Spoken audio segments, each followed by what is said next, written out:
All right. And the Get Back is here. Sunday edition. Praise the Lord. Where's Jameis Winston when I need him? All right. And I am here with Daniel. I'm here with Jess. I'm here. It's Lewis. We're all here on a Sunday edition, 6:35. How's everybody doing? We good? We're good. I'm happy. Praise be to the Lord. Praise be the Lord. Hello. Happy Sunday. I'm at work, clearly. See what I do for the Get Back? I did joke with Jess that it looks like she's in prison. Looks like you're in a mental asylum. Technically, it is. Technically, it is prison. So is the cushion on the left side of the wall or straight in front of you? It's all over. Oh no, she is going crazy because there's no cushion back there. She's seeing things. Yeah, exactly. Just a bunch of black chairs. Well, you know who probably is gonna go crazy? Justin Tucker. He got suspended. Yes. But do you have any information before we give our opinion? Can you explain what is going on? What happened?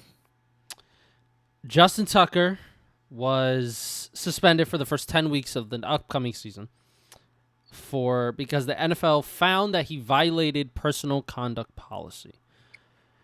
Tucker can serve the suspension as a free agent because he's technically not on the team right now and sign with the NFL team after the 10 weeks. He could attend training camp and play in preseason games before the suspension starts in August. He was accused of sexual misconduct by 16 massage therapists from 8 high-end spas and wellness centers in the Baltimore area. This all occurred 2012 to 2016, and the Ravens released him during this whole investigation. Yeah. So the NFL found something. He could deny it. Well, the NFL wants to be much quicker responding to this than what they did with the Deshaun Watson. They didn't respond to that well right away. So I feel like they just want to get ahead of it. But my thing is, I'm really surprised that this is coming out now and none of this came out during the whole Deshaun Watson thing. So that's the only, reservation I have, or it's like, why would no one said anything? And I mean, you can't, victim, why didn't you say something? But it's almost like I'm just surprised that wasn't prime for people to be like, well, actually, this guy, Justin Tucker, actually did the same thing. It's funny that I think it's weird that it's like, or just, I don't know, something's off. But before there's police investigations or real criminal that NFL, they hired their own private investigators. I'm sure they have their own investigating team, and they've obviously maybe found something too close to comfort. Yeah. I mean, when 16, that's a lot of people to coordinate a lie. Way too many people. No. But my thing is, well, you'd be surprised how many people can work together for something, but I feel like, yeah, there's got to be evidence somewhere. Daniel, but did it say that he made them do this, or that they just found out that you're just is it? I don't know. What? Let me keep thoroughly reading. Well, was he did someone put a charge out against him, or how did we find out that he was doing this? And because this rumors about this came out a few months ago, or last year, something like that. Yeah. I mean, I guess they were just he was accused of sexual misconduct. So if you're accused of something, does that mean they went to the police and filed something? For them to criminally accuse you, yes. Yeah. But is this criminal? I don't think it depends. Was it? Representative. From what I understood, it seems civil. I'm not 100% certain on that, but because if it was criminal, then he would have been tried and he would have been arrested. Well, if it's criminal, there should be a police investigation right now. Yeah, and So we're if not. there's not a police There, investigation, NFL just did their own investigating, then it would be a civil case, and that it could be settled yeah. in court. So I think that's what it is mainly. I don't think I remember hearing there was a police report filed on this. We would have seen the police report. We would have seen the mugshot Yeah. if he was actually arrested. So I don't think there's like an official. I think someone's, like you said, just suing him. Yeah, I think it's safe to say this was a civil suit. But I agree with both of you. I think this is the NFL having to act much quicker than they did with Deshaun Watson because you can have that situation snowball again. Um, and like, I think, Justin Tucker, there's probably more than what we know because this is a pretty big hammer for somebody that hasn't been found guilty or settled in a court of law yet. They drop a 10-game suspension on him There's right no. away. I'm sorry, I didn't mean to cut you off. There's Yeah, no criminal or civil lawsuits. this is all NFL. hmm So So someone just NFL, made an accusatory. Someone just said he did, and they just did investigation, and it's like, okay, yeah, no, something obviously is weird. yeah. So for the NFL to drop a 10-game suspension on somebody like this for something like this with no evidence being shown so far, they found something, and they know something's going to come up. Something's going to happen very soon. Something's going to come out that we're going to know something happened between Justin Tucker and one of these women that is accusing him. So Well, maybe that's what they know. Maybe they know the charges are coming. yeah, I mean that's the only way it makes sense. And I guess the other thing too is there are at least, and whether this is bad or not, I mean this is the NFL we're talking about. So even if you're bad, you have a pathway. Justin Tucker has a pathway back to the NFL, and he probably will be back in the NFL because he could serve the 10-game suspension as a free agent. So at worst, he misses the first 10 weeks of the season, signs with a team, and plays the rest of the season out. So whether you consider that punishment or not, I don't know. I don't feel like it is. But this is the NFL we're talking about, and if we're being realistic, this is what the NFL does. You let murderers and rapists and all other people play your sport for as long as possible and not be punished for it. So to them, this is the slap on the wrist that they always give. You might wish for something heavier to come down, but the fact of the matter is it's not going to unless there's undisputable evidence for it. So I think after the suspension, I feel like I'm sure most teams are going to ask the NFL what exactly it is that you found so that we can make a better decision. I'm sure they have to find out what exactly they found because, okay, say you pick him up after the suspension and then a criminal charge comes. What the fuck? So I feel like they have to find out. Like, my question is, because like you said, the NFL lets everyone play. As long as you're well able and you're not in jail, you can play. He's a kicker. Does the team have to give him a chance? And this is no offense to kick, but you're not the quarterback. You're not the receiver. You're not the tackle. You're not like an excruciating part of it. Like, you know what and I'm not saying kickers are not important. That's not what I'm saying. What I'm saying is, what is the demand for you? You're not young, right? He's not a young player. I will say this. I agree with you. He is a kicker. The thing with Justin Tucker is that he's been viewed as probably the greatest kicker of all time the past 10 to 15 years. He had a really bad year this year. So some team's going to have a need for a kicker, see Justin Tucker available, and say, he's one of the greatest to ever do it. Why not? It's because he's the greatest kicker to ever do it. That's the only reason why. Yeah, and I feel like if I'm a GM, if I'm going to entertain this, because that's what the NFL does, they obviously do. I only want to bring him on if I know what the NFL found is nothing of real noteworthy. This may be noteworthy for reputation, but not noteworthy for it's like, maybe we shouldn't touch this guy. Maybe we won't do what the Cleveland Browns did. Well, nobody should what the Cleveland Browns did. Absolutely not. Fuck that. What an awful organization. You get and you give that guy, with all of that stuff going on with Deshaun Watson, you give him $260 million. Well, that's the part that was bad. That's the part that's bad. It's not that you gave him another chance. A lot of NFL teams would have done what the Cleveland Browns did. They just would have given him a guaranteed contract like that. 2 years, $75 million, play it out. We'll see what happens with your court case. Take it or leave it. Here's the Browns like, oh, yeah, we don't know. Yeah, what do you want? What do you want? Yeah, here's our book check. Here's our checkbook. Just run away with our future. So I think it's that guaranteed contract that messed up the Browns. Other teams would have gladly taken his ass. I'm sure they would have. Yeah. Well, speaking of running away with the future, Aaron Rodgers is not going to be on Pat McAfee anymore. Full of shit. I watched that interview. He's full of shit. He's crazy. I love Aaron. The instant defense. The instant. Go off, Jess. Go off, Queen.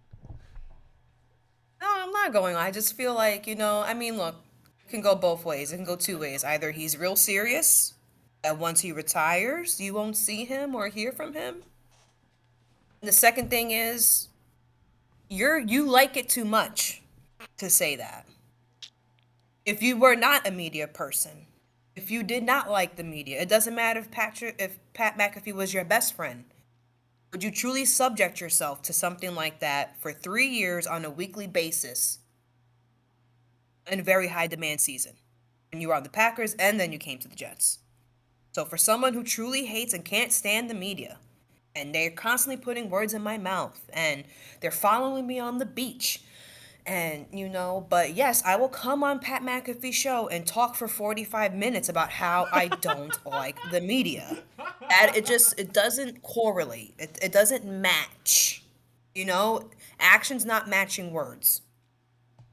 But it's okay because it's a business. It's PR. You're a brand. You want to be out there. And you're a relevant person. You're a relevant quarterback. You want the spotlight. You've earned like you're a first Battle Hall of Fame. You kind of earned the spotlight. You just don't like how it's treating you, and that's fair. But he has every right to be like, yeah, I don't want to come back to the media. Now that he's married, this girl may have grounded him some, and maybe she's like, if you want us to be together, you have to step out. Because I can't take it. Because that's what he's claiming. He's claiming that she's not with the shits. So maybe that's the reason why he's probably he could be like, I have to truly consider this. Maybe I really will disappear. And for her sake, I will just say it publicly that I will disappear from the media. But if he has a great season with the Steelers, and maybe they don't make it to the Super Bowl, but it was still noteworthy, you're gonna go off and be quiet. That's gonna take some time. It's gonna take some time for you to go off and be quiet.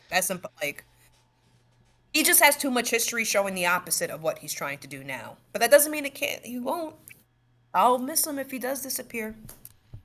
Week 6. That's going to be the line? Yeah. Week Over. 6. That's when he's going to be. Why not? He'll be back week 7. He'll be back week 6. When did the Steelers have a bye week? This is a great question. Let's look up their schedule. He's saying after he's done playing, he's going to disappear. He's not disappearing right now. Oh, this motherfucker. There's always a caveat with this motherfucker. He has media obligations. He can't disappear. Well, he doesn't have to go on Pat McAfee though. That's not an obligation. No, but he still has to. He still has to go to his press conference for the Steelers. So he can't exempt himself from the media completely right now. But if he's serious, then yeah, when January comes, and if they're not in the playoffs, which they probably won't be, or maybe they'll get kicked out the first round, maybe that's bye-bye Aaron. He'll be back for Pat McAfee Super Bowl the day before show. I don't know, whatever it is, the hangout beforehand. He's going to be one of the special guests, and it's going to be so cool. They're going to have theme music, and he's going to walk in with a crown and a football, and he's going to be spinning that thing, and he's going to have his wife in the background, but they don't see her. You know what I mean? He's probably just going to be very ultra selective in the future about where he shows up. How much Golf money do you think tournament, ESPN? big How much golf. money? How much money do you think ESPN pays him to be a Monday Night Football panel? $1 million flat, easy. $1 million a show. A show, 100%. Oh, Show. He's not taking $1 million a season. That's nothing. No, $1 million a show. Yeah, I'll be there. oh, I was just talking about 1 ESPN week. Nah, he'll do the whole season. Oh, okay, fair enough. Good He'll for do him. every Monday. He'll be on the pregame panel, 100%. I guarantee it. I honestly see him, and maybe I'm wrong, but in my mind, I can picture him getting into like coaching.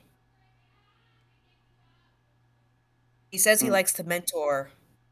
That he was very close to Jordan Love. He's gonna say he's gonna do everything for for the quarterbacks in this room. He did his best with Zach Wilson, so maybe he thinks he'll be done with football. But I can actually see him getting into coaching. Maybe not right away, but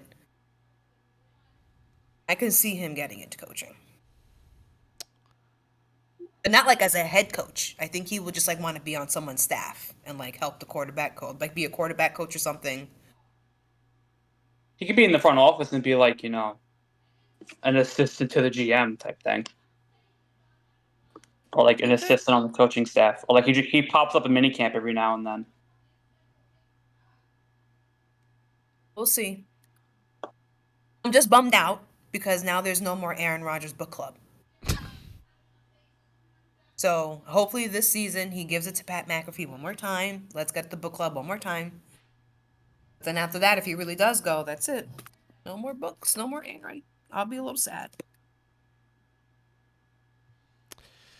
Well, I think he'll make a surprise appearance and it'll be all over the internet. That's something that he will love. This is all barring this be his last NFL year, because he might just turn around and say, "I want one more year." He said it's going to be his last one. Oh, is it? So that's why it's only 1 year. He's saying this before the year even begins. Let's see what happens after the year. Well, I think he's coming in with much more realistic expectations than when he went into the Jets. I think he was like under some spell where he thought the Jets organization would not be the Jets when he's there, and that didn't happen. And I think he's going in this like to the Steelers, like not promising anything, not saying, "Oh, I've always wanted to be here," and he's just like, "Yeah, we're just gonna play. I'm just gonna play my best. That's it." Well, we'll see. I don't believe it till I see it with that motherfucker Aaron Rodgers. I truly don't. Like, whatever he says, I'm like, yeah, sure. It's almost a rite of passage to blow out your Achilles in the most important games.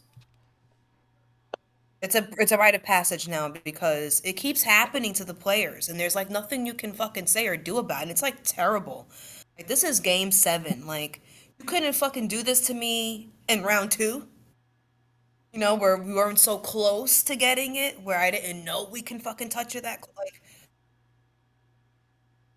Jason Tatum. Someone else fucking blew out their Achilles in a few weeks ago during the playoffs. Like, what happens to the football players on the it's just it's fucked up. Now remember, before that happened, a few days ago, didn't he have like a calf problem? Yeah. So the calf problem is always like a red flag that something could happen. And I feel like, unfortunately, I'm sure they had this conversation with him that if the calf is bad, you can risk this type of injury that can come next. But he's the player. He's running the team. You need him more than anything. He convinces himself to play. But I mean, there's nothing you can, because you can't tell the players are not going to accept the no. Especially players who have power and influence. They're not going to let the doctors tell them, most important game? Yeah, you can't play.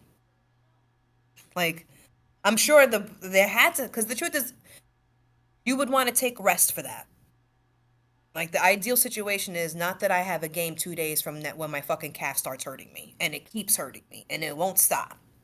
And I honestly think that's what happened with Christian McCaffrey, that issue he was having. He tried to I think this whole thing came down to, he's like, yo, he doesn't want to tear an Achilles. He just wants to take as much time to heal whatever leg calf issue he was having. And if I have to go to Germany, I will. I have to tell the coach has to lie and say, yeah, he's coming back next week. He's coming. Yeah, he thinks he's great. And he never comes. Like, I think that's why he was so intentional about how long his recovery was, because how well do these players bounce back from the Achilles? It doesn't take them out anymore from their whole career. But who has shined very brightly after this type of injury? So, I mean, it just sucks because there's nothing you can do except give the players more time to recover when they have like soreness or tightness, or feeling weak or crampy. But you can't do that. So I feel like I hate that that happened to him, because there's nothing, there can be nothing worse than that. Nothing, nothing. I would It, kill. Could you imagine if that happened to Michael Jordan on any one of those championships? He probably would have never been the same, like emotionally speaking, because that's devastating. He probably would have bounced back like physically, but mentally, for that to happen to you, it's like, fuck. I feel bad. I hope he's okay. I hope he's okay. it's But their tough chances too. for next year, shit. They're not doing shit next year. Nah, nah. It's tough too because basketball is such a on your feet sport, obviously, and so it's really hard to have a fully repaired Achilles after this injury. Achilles are never the same once they're torn to begin with.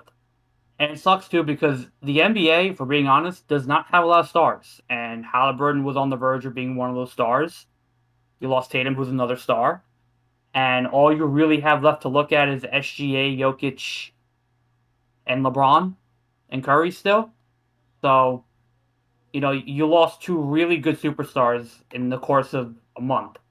And into next year, you don't have an ESPN deal anymore. You don't have a TNT deal anymore. You're going to a new network. So it's just from that kind of perspective, next year is going to be a lot less impactful. I mean, it's still going to be good. You still have a lot of decent players, but these were two really good budding stars with Tatum and Halliburton, and you just lost two of them for a whole year. And they're probably never going to be the same again, and that's what sucks. So, and yeah, Indiana is not doing anything next year, and like you said, there's nothing you can do. You just got it. It's a freak injury. It happens to a lot of players, and you just got to move on and hope that they could recover and be okay. And the team has to save the player from themselves, but Indiana was such in a tough situation that they had to let him go out there and play. They had to. So if it was a regular season, he probably doesn't play. But Game 7 NBA Finals, he's playing. It's unfortunate that that was when it happened. So you just And got you to have move to on. like, by the time that game happened, he had already played a full season of basketball. Like your body's just naturally like losing steam, losing strength, losing like energy. Like you're running off of straight adrenaline. You're fucking in the fucking finals. You're not there because your body's like, we feel like we're 21 today. No. So I feel, and the only thing that can help them is science and medicine, like technology and science. When they get to a point where he'll have surgery, and 3 weeks from now he'll be back on the field. Like until that type of shit happens, we're just gonna have to like struggle through it. Our body's going to be pretty much robots at that point. We're going to be all metal. We're just going to need an oil Well, change. that's gonna be the next thing where it's like they'll replace your fucking Achilles, and you'll be better. It won't just be, you'll be better. This is like Achilles 2.5. It's That's a what they do. flexible Achilles, so it doesn't matter. It's gonna be some 50 years from now. I don't think players are gonna have this issue. That's what they did with Tommy John. They take a ligament out of your leg and they put it in your forearm. So you basically get a new And didn't that forearm. used to be like almost a career-ending injury for players back in the It day, used to and now be it's just like run of the mill? It's almost a two. It used to be a 2-year injury. Now it's like 9 months the most Damn. if it heals right. Huh. When it comes to these Achilles, especially with these young guys, right? Tatum's not old. He's not decrepit. Halliburton's really young. That's the only reason why I give them both a chance to like come back and still be at the top of their games, is because they're young enough. When KD tore his, I think he was like over 30, 31. He was, kind of above the hill, so to speak. And his game took a hit. He wasn't as explosive. He was less likely to drive and attack. He became more of like this guy who can create kind of off the dribble and shoot a mid-range. Like his game totally changed from explosivity to I'm just going to be a finesse guy and shoot over you all the time. I'm concerned with Halliburton because his game is predicated on being shifty. How are you shifty with a bad Achilles? Probably not that good. Jason Tatum, I think he'll be fine because his game is kind of like Durant now, where it's not really predicated on his athleticism. It's predicated on step back threes and, getting off the pick and roll and driving to the rim. Not really that hard. Jason Tatum is an athlete, but he's not like a high flyer. He's not going in for dunks and doing all this craziness. So most of his shots are threes anyway, so he's not really putting that much pressure on his Achilles, right? He's not really the best with sudden bursts of speed and things like that. So I think Tatum will be fine. I'm very concerned about Halliburton though, because I don't know how you're gonna look. How are you going to be the same shifty guard and get your shots open if you're so scared that your Achilles is gonna pop again? And you're not as strong. You're not as quick. So that's my main concern from this whole finals with that injury. You know what's crazy too? Recovery. About a couple of days before or after we did the NBA Finals video, one of the Mets players tore his Achilles. So this is a multi-divisional problem, multi-sport problem. Yeah, I think Sorry.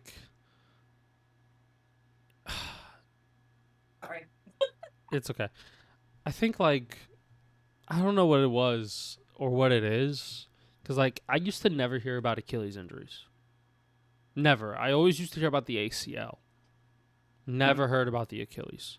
Now all of a sudden, in the last 10 years or so, I'm hearing way more about the Achilles and less about the ACLs. Right? You still get them, but I feel like nowadays we hear way more about Achilles and calves and things like that. I don't hear as much about the knees as much as I used to back in the 2010s. And, and the ankle, right? I hear way more about the calf and the quad and the hammy and all of those kind of little things. Yeah. That's the thing. I think it's a little. The problem with the Achilles is that it's a little tissue. It's a very, very small tissue in your ankle that could basically pop if you step the wrong way or you try to do something too explosive. It's you can't a knee you could tape, you can wrap, you can massage, you can prepare for it. Same thing with a quad, same thing with a hamstring. It's hard to do that with an Achilles because usually when you wrap your foot, you kind of leave that area exposed because that's how you move your foot. That's your tissue right there. If you move your foot up and down right now, your back part is what moves. That's just that's the placement of it. It's unfortunate. Nothing you can really, until something happens in the future, nothing you can do about it. You just gotta move on. And it's until there's science to prove that we could protect the Achilles more. There's a certain way you could walk on it or adjust it. It's gonna keep happening. And as players and fans, you just gotta always understand that everybody's on a ticking time bomb. These players are always one bad step away from a devastating injury. So you can't take them for granted sometimes because that's just how they are. Meredith says hi. Oh, you missed her coming in because your face was down, Lewis. My bad. Tell her what's up. What's up, Mary? He says hello. Back in the day, Derrick Rose having an ACL really took him off his game. Mm-hmm. Right? Now, I kind of want to see how a point guard is going to come back from an Achilles. I feel like the new ACL is the Achilles. But the Achilles is much more worse, I feel. If I had to, think about it, and like just dissect it, I would much rather tear my ACL than my Achilles. From a basketball point of view, I would say so. Yeah. I think from a basketball point of view, that would be the main concern. Because you can't even walk if you got an Achilles injury. Can't even. Can't put any weight. You can't do anything.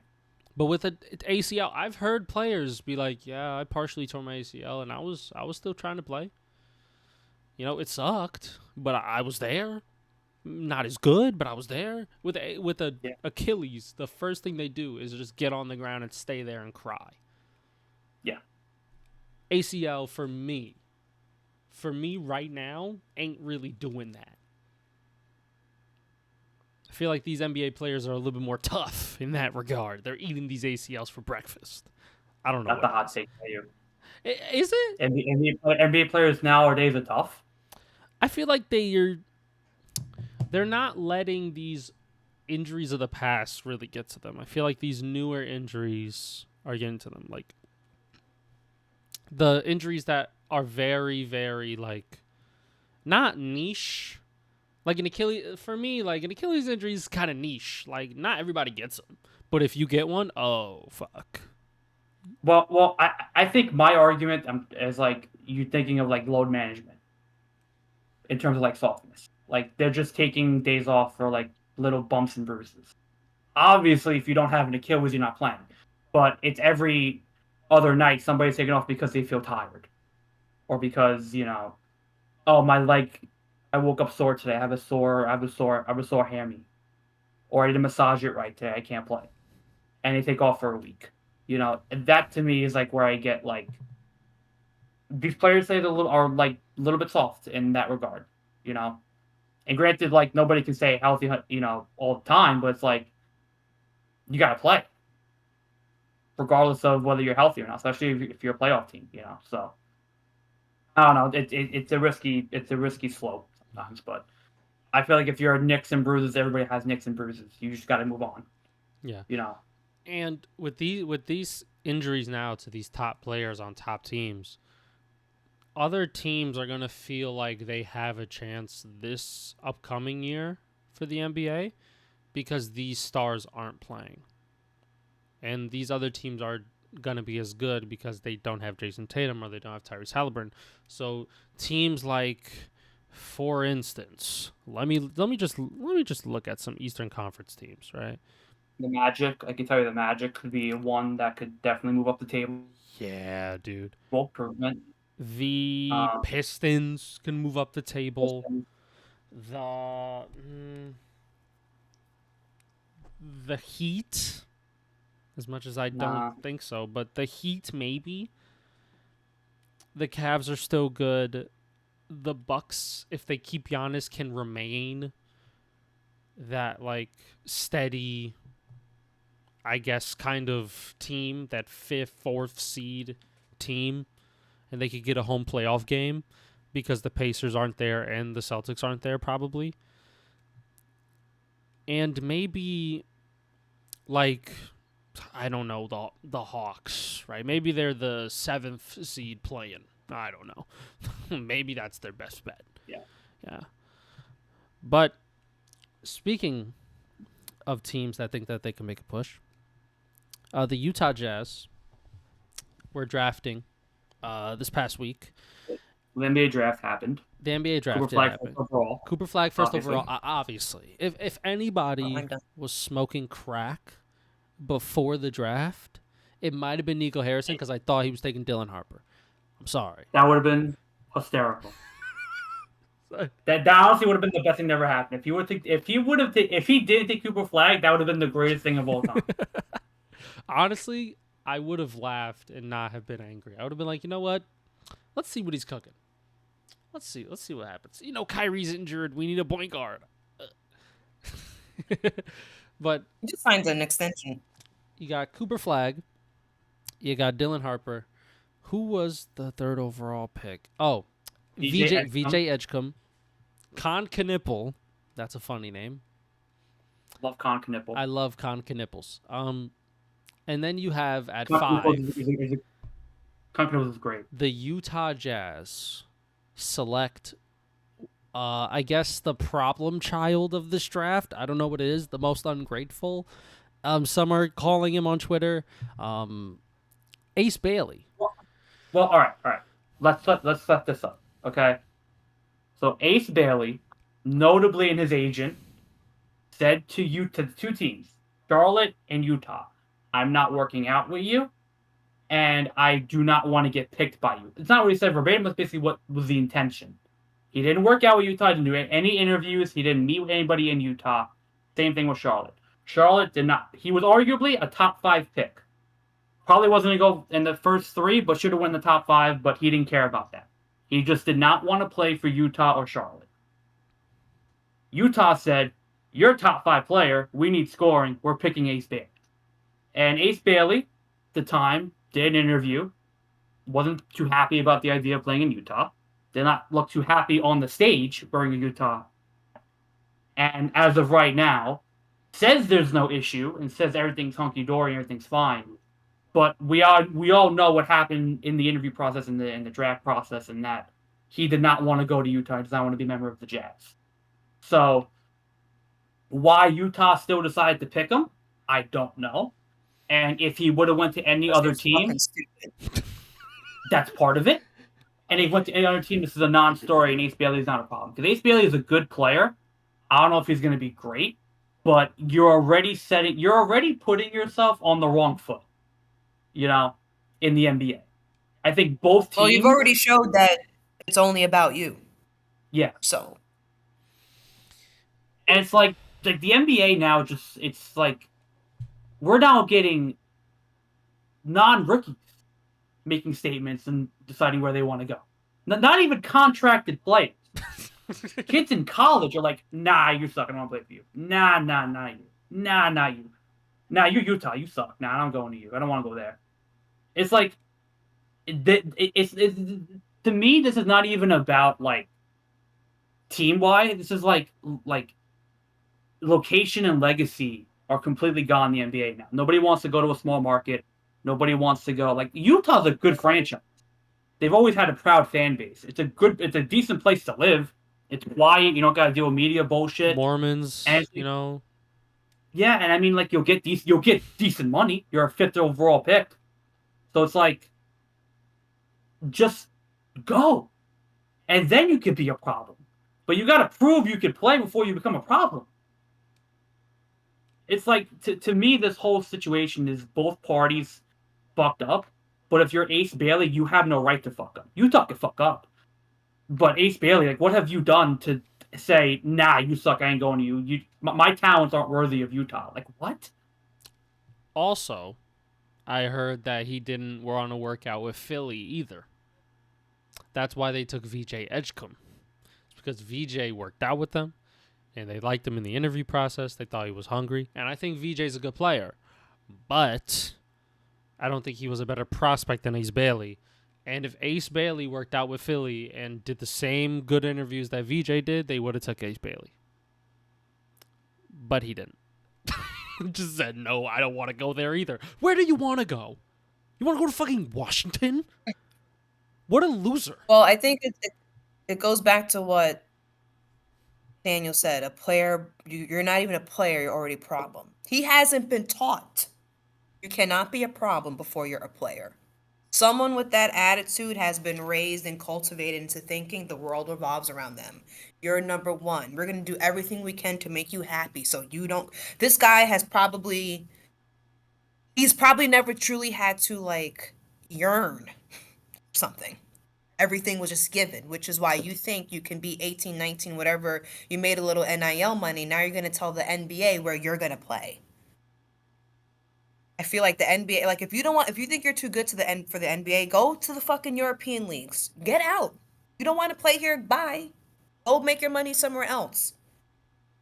And that's the difference between the NBA and the NFL. Because if this was in the NFL, look what happened to Shedeur Sanders. This motherfucker would have went 7th round. Like, you cannot... If you are not the generational player that everyone can unanimously agree that you're the next chosen one, you have to watch your attitude. But this is about character. He's young, dumb, very little guidance. The NIL is, but this is also speaking about like generational.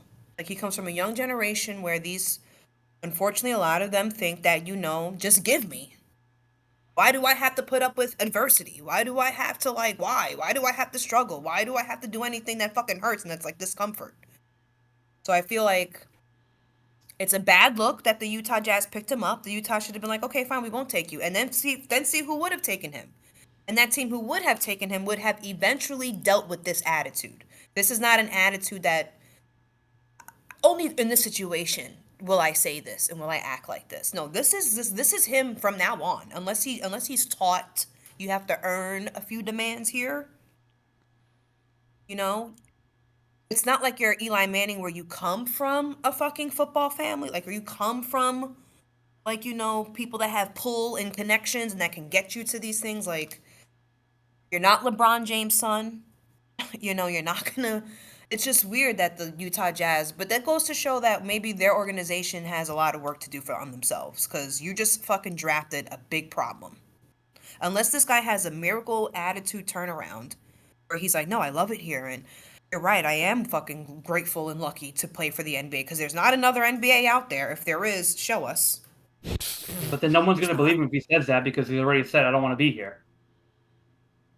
So this is what I'm saying. You already put it out there that you're kind of a fucking issue. That's a character thing. That's like that's also like maturity.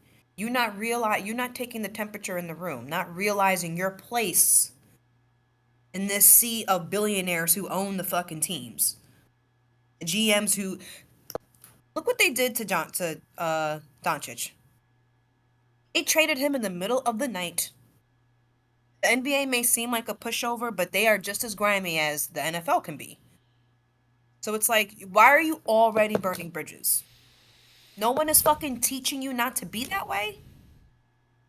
No one is teaching you how to create things, how to create relationships. You're just going to come in and trust your agent who probably has a dozen other clients that are going to make him money. You think he gives a fuck about your future like that?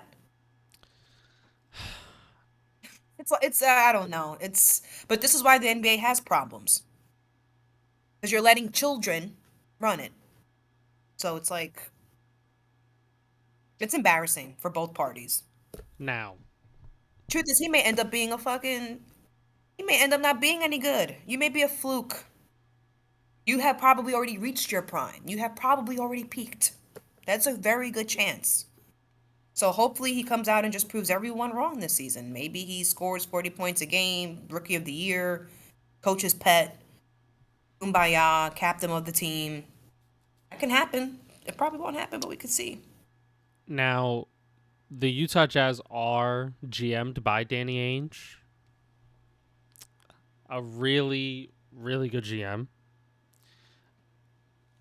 I'm very, hesitant to say Danny Ainge made the wrong decision, because he's just really good at team building in and of itself. So, if I don't know what Danny Ainge was thinking when he drafted this kid. I guess they had a meeting with representation, and Danny Ainge literally said to their face, hey, listen, we know he don't want to be here. He's going to be here. We're getting value at our pick. We're not moving. Next, do you want me to say anything more? Representation? And also, if I'm Danny Ainge, I'm thinking, all right, what can I do to help make a splash in the West right now and in the upcoming years in the future? If Ace Bailey keeps becoming a problem, they'll just trade him.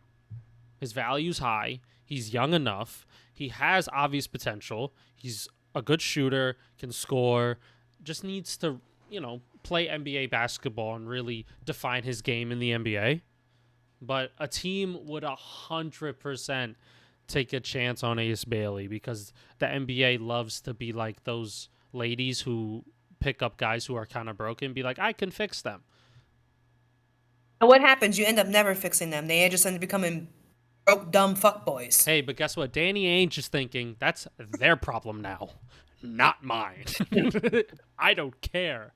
Well, that's what I'm saying. It really I feel like it is terrible. It's a like it just speaks to an overall bigger problem that we're kind of having as a society. This is like, and it's just that the sports world is just showing what's wrong. Is that there's a lot of people who are demanding to have careers made for them without doing anything.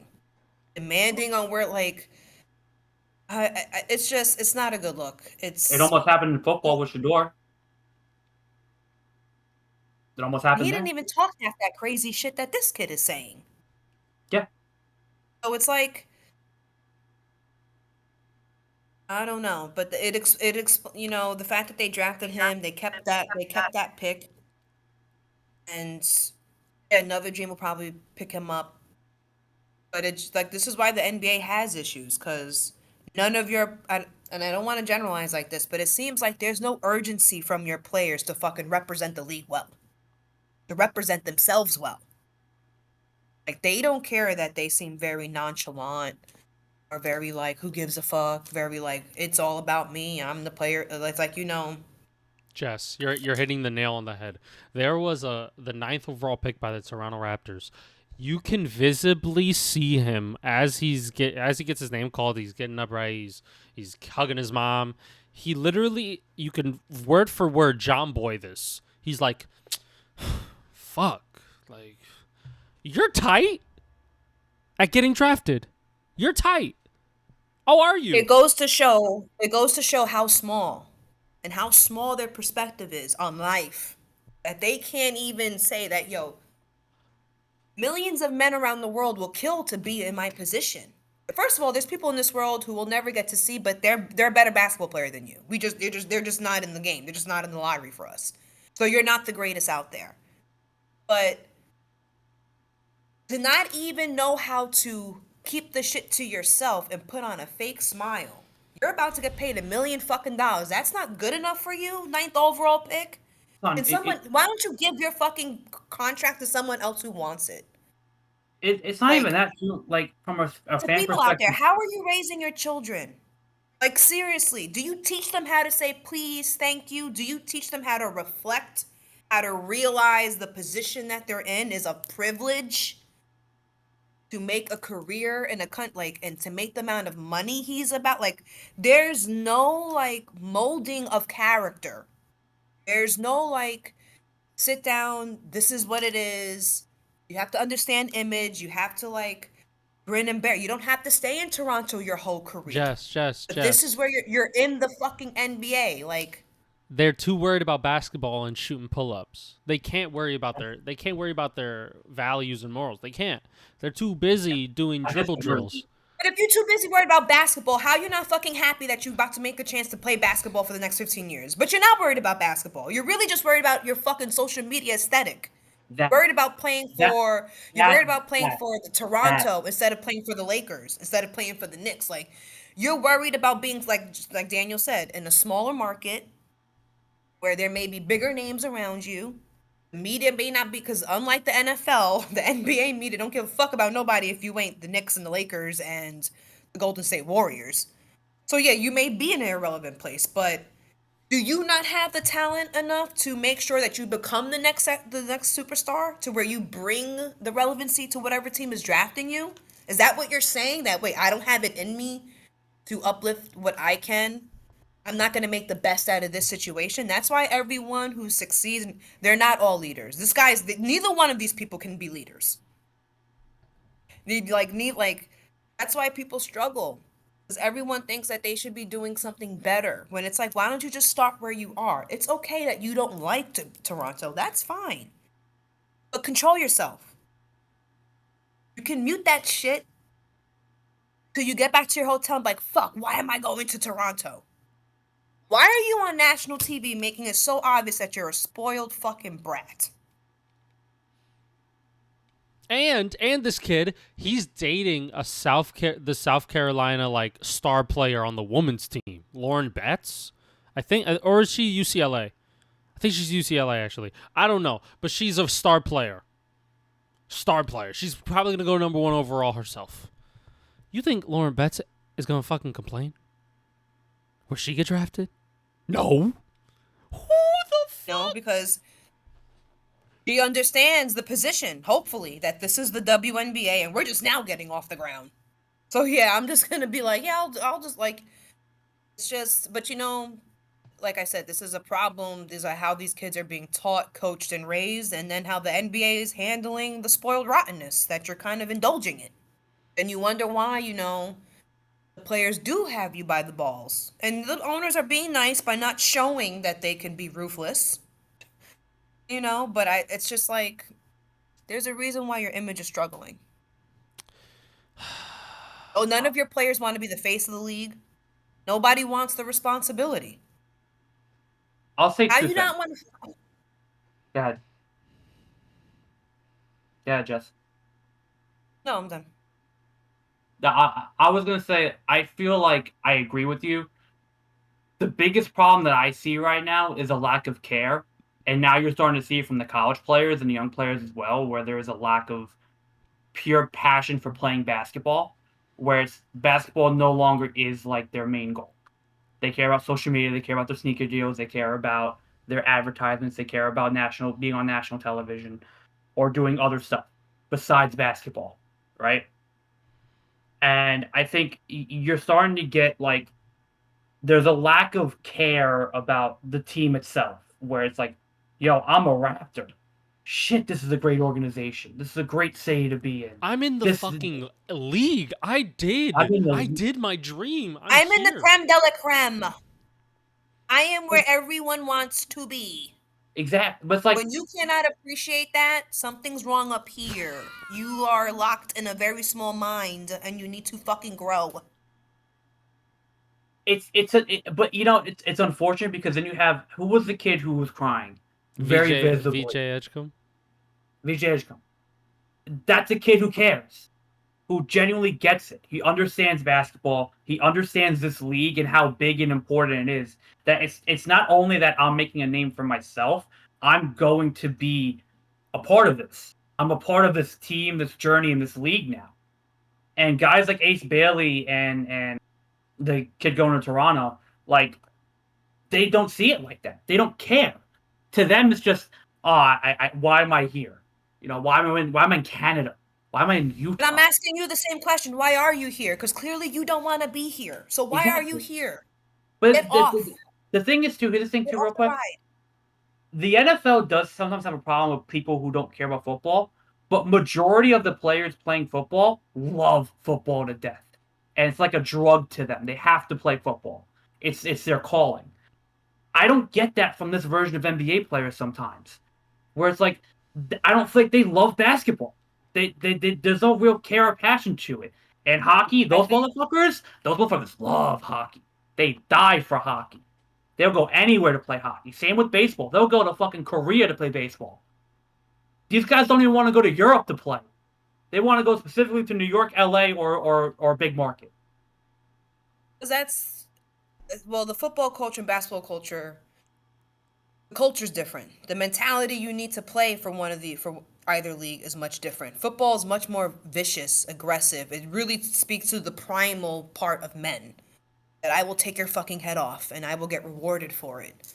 Versus like a basketball player that's more flashy and like, okay, it's contact. More but like, diva. I'm tall, I'm visible, and and I keep all my contracts. So there's a lot of reasons why football players, I think, are much more attached to their sport.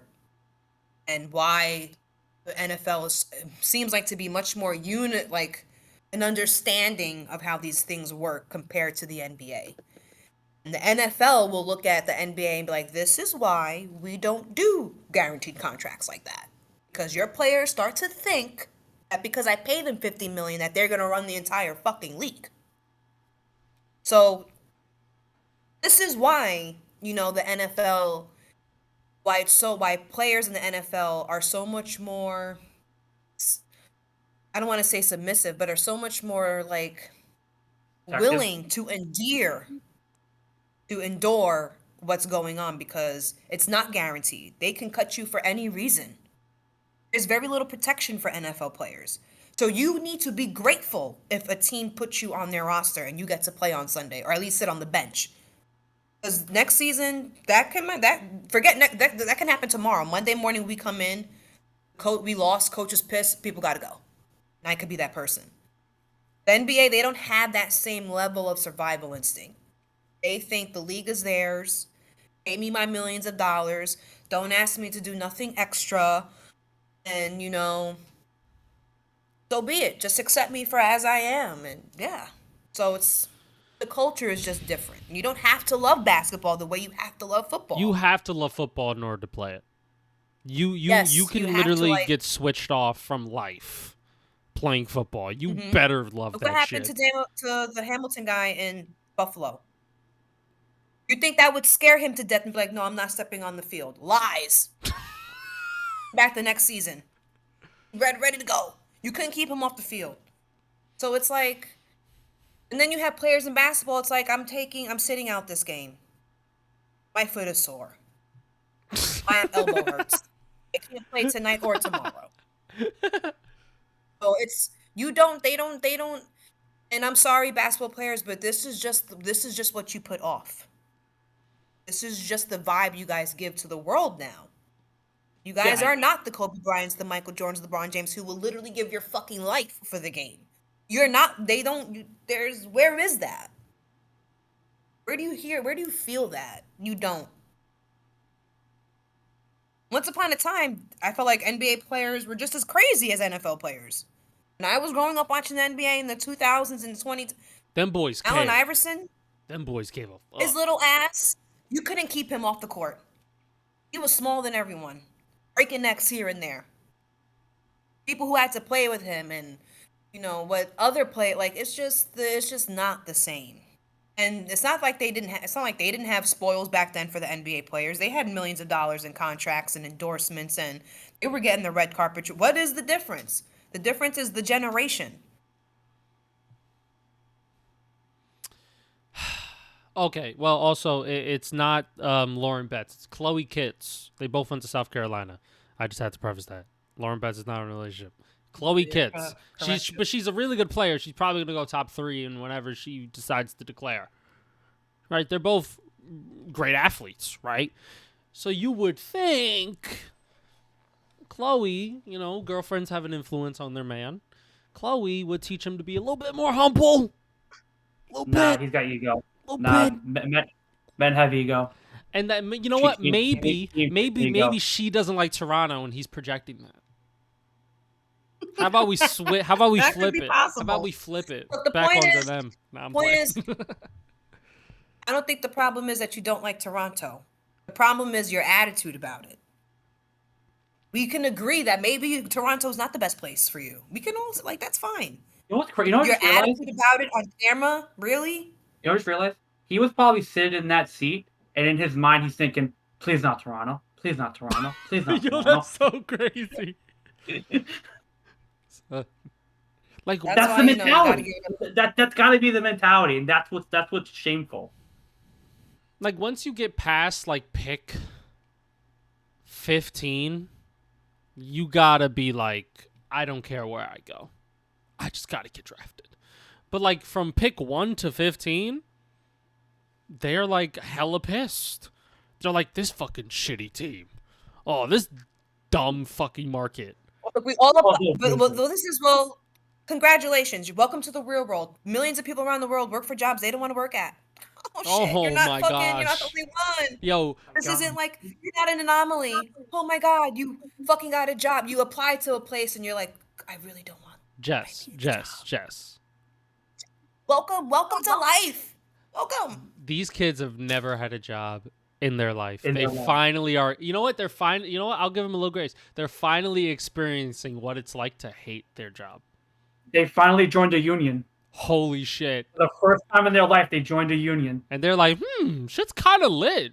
You know what? Fuck that shit. Fuck this shit. I'm showing up to work late. Listen, he's going to be in the NBA. You can only hope he matures and realizes that once your lifestyle gets very expensive, you're going to be very happy to be a fucking Raptor. As long as those paychecks can come in, you're going to be very fucking happy, unless you're a complete asswipe. I actually wanted 180 million, not 140. So I think I'm gonna leave and go get 180 million somewhere else. Actually, Well, you better be good enough. I think the problem is the people with the bad attitudes or like vibes that are turning people off. You better hope that your work ethic and your talent meet at the same time on the court. You better bring in the W's because that's the only way people are going to tolerate your shit is if you're winning. If you're going to go on these teams and not contribute to success and you're not growing, you're not progressing and you're just pouting and you're not going to help yourself. You're going to have a very short career. You're going to have a very short career because they eventually will replace you for someone who they think is better. Yeah. Well, you know who might get replaced? Malik Beasley, because he's getting investigated by the U.S. District Attorney office, and they're investigating him over betting on NBA games. Now, this came out of the blue. What was it? Today or yesterday? today. It came out of the blue. Right? Everybody's thinking like, all right, NBA's done. All right, we're chilling. Oh, okay, you were betting on games. Why? Aren't you already a millionaire? This is chronic. This is a condition. This is an addiction. This is something that you can't get rid of. It doesn't matter how much money you have. It just means you can do it more. But then also, I'm sitting here like the district attorney's office? How fucking far? Did you make a deal with the cartel? What's happening? Right? Dude, the minute I don't know you nothing hear about this district story, attorney, really. dude, the minute you hear DA, you're fucked. He's fucked. What did he Like do? that's government. You can't from government. You can't buy out the government. He's probably it's probably not like betting, like where you're actually going to like a legal place and making a bet. You're probably doing some real fucking sharks. Like you're probably out here doing some real illegal betting shit. Like, not like you tried to make a FanDuel account using your sister's co-worker's second cousin husband's name. You know what I'm saying? It's like You ready for the article? Federal authorities, first off, investigating this on betting, crazy. For allegations I feel like don't related to the NBA games, betting on those, and prop bets. The allegations are from the 2023-2024 season, so not the season that just passed, the season before that, when he was in Milwaukee, and he played pretty well. At least one prominent U.S. sportsbook detected unusually heavy betting interest on Beasley statistics beginning around January 2024. A gambling industry source pointed to a game between the Bucks and the Portland Trail Blazers January 31st of 2024.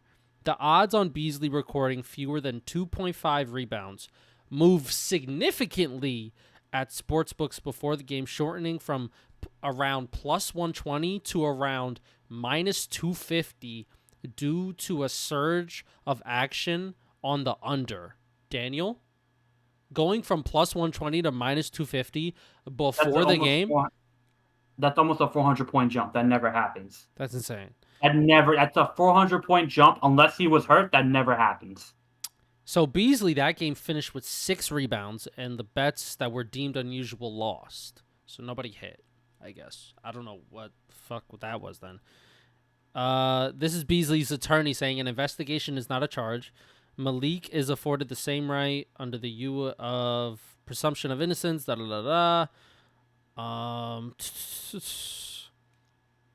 Beasley and the Pistons were in talks for a 3-year, $42 million deal, but now the talks are paused. So this kind of fucking up his bag. So he may be a little bit angry. But then also, if this is true, you fucked up your own bag. You fucked up your own bag. But especially like... Before we get on him, I need to do a hot take real quick. Go ahead. I understand betting is, like, illegal betting is actually a crime. I get it. I know. Does the fucking federal government have to be involved? What, this can't be a state issue? Why does the federal... I just feel like there's so many more important crimes and such things that the government should be focusing on than a fucking rich athlete breaking his own NBA company policy. Unless the betting is tied to like organizational crime, like cartel or like trafficking, RICO, like unless it's like some heavy hitting shit, I just hate that the fucking it's just because it tells me y'all ain't got nothing else better to do. Ain't no real danger out there. Now, if I had to cape for the federal government, which is a crazy thing to say, if I had to cope for them, this is what I would say. The federal government has a department that deals with the gamblings for sports bettings and all of those things. So it's regulated by us. We make where's legal in what states. We do all of that. What odds they put. We do all of that. So yes, it is mandated by us for us. It's FUBU, and Well, I would say federal government. I can name about 100 other things that this department could be used for. This does not need to be a federal government like this. I don't like I. This is all just about money. So I just feel like let someone else do. You have too many things Look, That's happening. why the federal government's There's too involved, many because things it's happening about for you money. it's to about care money. this. That's definitely why like the federal government is involved in casinos, and now it's sports books. The casino is just a live sports book, right? So they were involved in casinos, and now they're involved in online shit. You know, even casinos, I can see the argument on why they shouldn't even be involved with casino betting, but I can almost I can almost understand that more than getting involved with sports betting. Casinos, you're an actual place. There's drinks and alcohol involved. There's money. There's actual money on premise.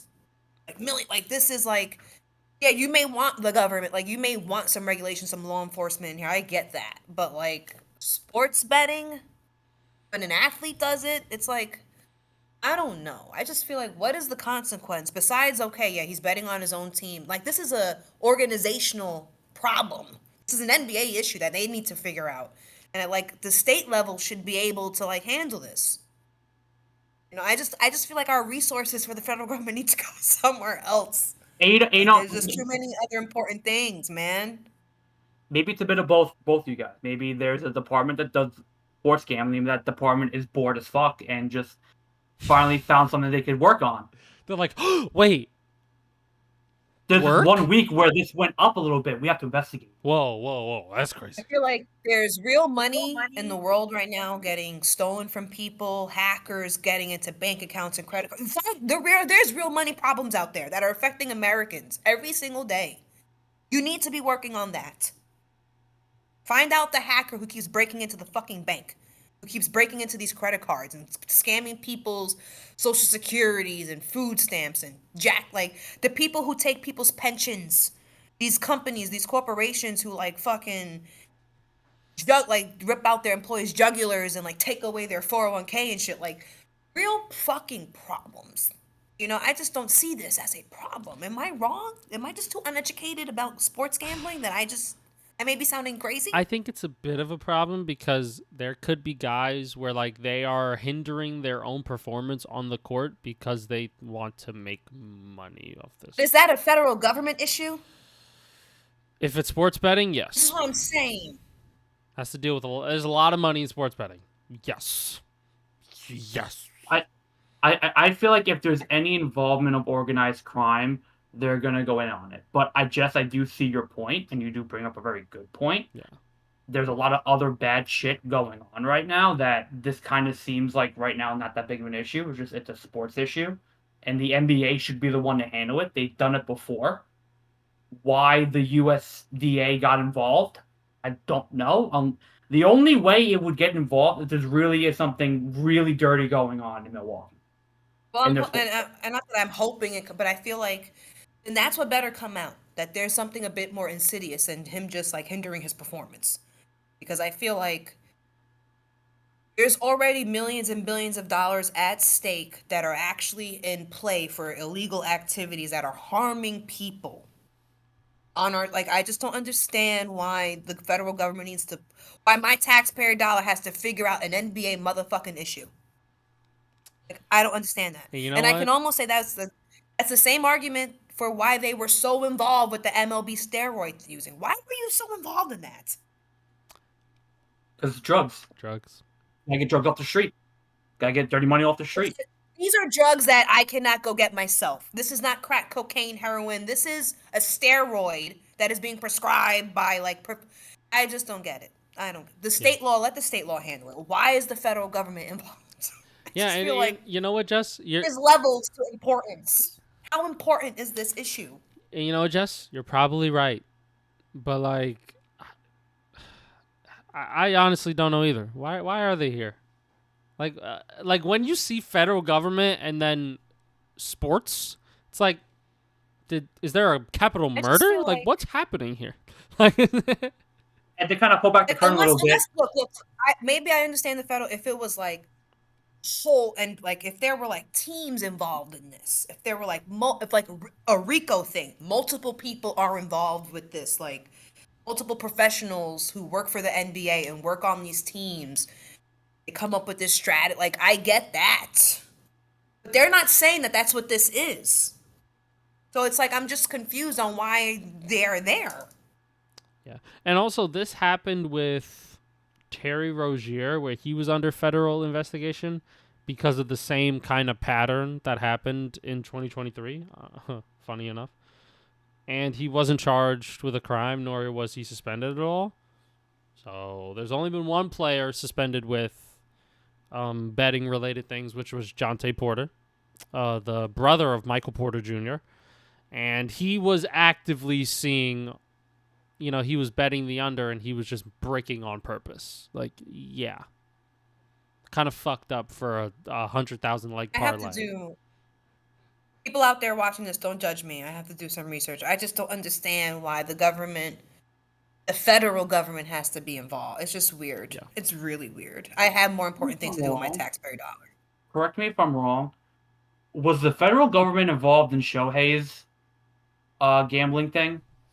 I think so, because that guy, that was $50 million. What did he bet? $50 million. That was a lot of fucking money he had. That was a lot of fucking money. I think that unless this guy was doing the same thing with the million, I can understand. Okay, 50 million, that is like you're raising your eyebrows. You're like, wait a second, these are immigrants. $50 million. I get it. By the federal government was probably like, wait, what's going on here? The federal authorities were involved. Okay. Yeah. Because didn't they say that? But wasn't there blackmail involved in that? Like there was another crime that was happening with this Otani thing. Yeah, because he was taking the interpreter. This is all what was said, and we don't know whether it was true or not. Was taking money from Shohei's account and using it to gamble without Shohei knowing. Yeah. So that's stealing. So yeah, they should be involved in that. I get that. But is this stealing? Well, you know what? You know who they're stealing from? They would be like, well, you're stealing from the sports books, and that's not fair. That is not fair. Sports books who are run by fucking mafia bosses. That's who you're like so sad and you can't believe you're offending. Like, come on. Waste management. We have to protect them. Waste management. Daniel. Gosh, man. I don't know anything. They just own sports books. So I'm going to tell you, they just own sports books. They're doing their own thing. Yeah. I mean, hopefully more details come out, because I just think it's weird. Like, why does the federal government have to be involved in this? I just feel like there's so many more important things, especially right now, today, June 29th, 2025. More important things in the world, in America, way more important things. Do not spend our tax dollars trying to go after a sports betting book. Yeah. And Let the NBA we just cut half of our education department. So why are we putting resources into this to a degree? I don't know. Like, isn't there like sex trafficking going on and like people getting like threatening to blow up things? And isn't there like people like drug cartels like sending people as mules into the states? Right? Like, isn't there like gun runners out here like selling illegal weapons and like scammers out here trying to crack into the Pentagon? Like, isn't there just really shit happening in the world? Yeah, isn't there like a baseball star who had sex with a 14-year-old girl, and then the mother also was pimping out that 14-year-old girl to the superstar? You would think that the federal government would probably be involved in that too, even though it was in the Republic of DR, right? You would think, right? But no, they're not. They're not, right? But look, a big rebound number change one night. Need investigate. Yeah. Well, Wander Franco maybe needed some investigation because I don't know how he only got 2 years. Let's explain the situation. Yes. Wander Franco was first accused of sexual assault on a minor of a 14-year-old girl in the Dominican Republic. He was set And to be married to her. set to be married. Yeah, this is a very bad story. It's awful. This is a terrible story. And he was found guilty. If he wasn't a baseball player, you would have never heard about this. Yep. If he wasn't a famous baseball, because he was set to make $80 million. He was set to make a lot of money at the Tampa Bay Rays. He was going to be the next superstar in MLB, and then this happened. And he was also a good player. He was also a great player. Yeah. And he's found guilty. Sexual assault. Sentenced to 2 years in prison after having sex with a 14-year-old girl. Gross. The victim's mother was charged with 10 years in prison. After she was charged with sexually trafficking her own daughter.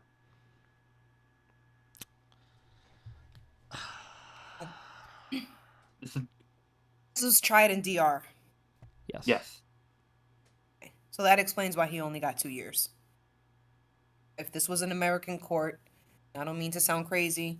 First of all, it's an American court. There's still a strong possibility he probably would have gotten no time. A lot of sex crimes in America actually don't get prosecuted. There's a lot of shit that they just get thrown out and people don't go to jail for doing terrible things. But I feel like those court systems down there in these countries, bribery is alive and well. And for the person who actually did the crime to get less than the person who facilitated is crazy. But he has money. And I obviously don't know for sure if I can't say that's a fact. Well, but what is the obvious?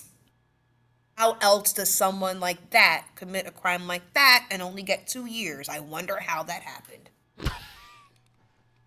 The judge and the jury, whoever was just like, you know what? He's just a good, just a mistake. Just 2 years. He's a hero. He plays baseball in the States. Look, good role model for kids, 2 years. And I'm sure that's exactly what the conversation was, yeah. Versus the mom, you're a pimp. You're pimping your daughter. Yeah, here's 10 years.